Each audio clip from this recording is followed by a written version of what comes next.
yogis, it's Steph. This tutorial is a little bit about Bakasana or crane pose.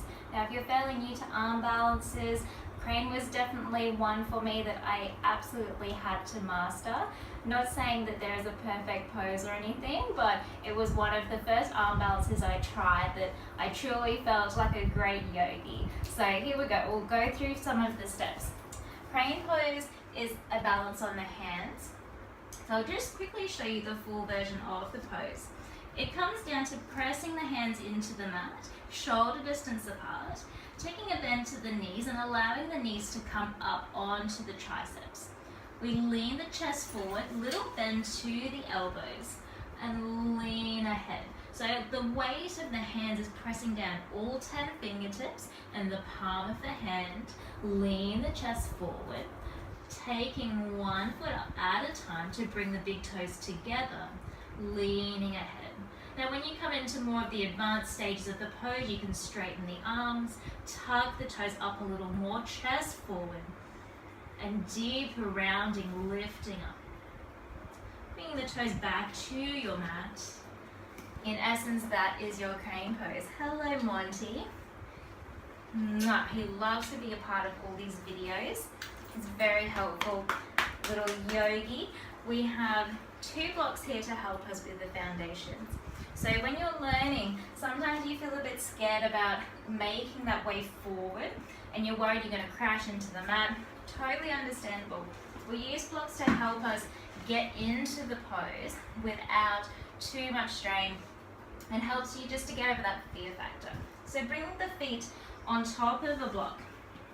We're using 2 blocks as a means to gaining a little bit of length without lifting too much off the floor.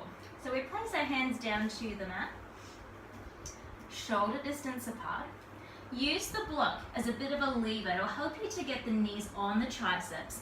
If they sit a little bit wider like this to start with, that is okay. It's all about learning, it's about the process, the journey. Leaning forward, ground the weight of the knees onto the triceps, and come forward, maybe letting the nose or the forehead touch the block, and perhaps even picking the feet up behind you. Good, so rocking back and forth a couple of times, finding that distance between the two.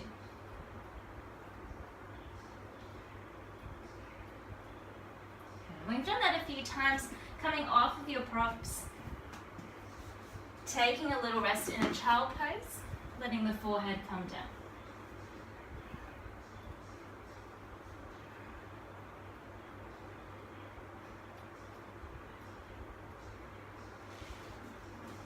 When you're ready to progress onto the next stage, it's a case of moving away from those blocks to come into the balance on your own. Now, it does sound scary, but it's much easier than you think. It's all about thinking about where you're going and just taking time to quiet the mind. When we get a bit stressed about the posture, we overthink it and we crash out of it. So the more we can stay calm and focused on our breath, the more we will travel lightly and consciously into the pose. So hands, ground them down. Tucking the toes under. Walk the feet in towards the wrists. Again, grounding those knees on top of the triceps. Wrap the elbows in. So we can go wide, but then we sink the chest down. We want to press up and away. Means that the wrists are stacked directly with the elbows and the shoulders. Nice even stance. Wrap them in, squaring off. Lean that chest forward. Press down with all pads of the fingers, the palm of the hand. Lean forward. And maybe taking up one foot and put it back down. Try again. Inhale, lean forward. Picking up one. Exhale, step it back. Relax. Good. Take a little break. We'll try that again. This time we're going to go up with both legs. A little balance. Lean forward. Hips high, knees to triceps. Exhale. Picking up the feet. Maybe coming to that balance. Oh, we're floating, flying. Good, keep pressing the floor away, lean forward. And then exhale, feet to the mat. So maybe as time progresses and you get a bit stronger in the arms, you'll eventually come to the straight arm version that we showed at the start of the tutorial, where you do get to straighten and lengthen into the arms, picking up the feet, leaning forward, pressing the floor away, really tucking those thighs deep into the chest, leaning, straightening, lifting up, maybe tapping the wrists and stepping the feet back down. So like any of the asanas, things take time and it does require a lot of strength. You will build your upper body so much by practicing these postures.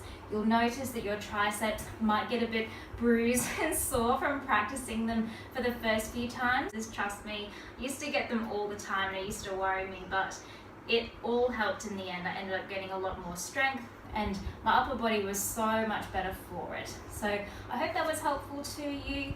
Any questions, please leave comments on the website and hope to see you next time. Thanks, yogis. Namaste.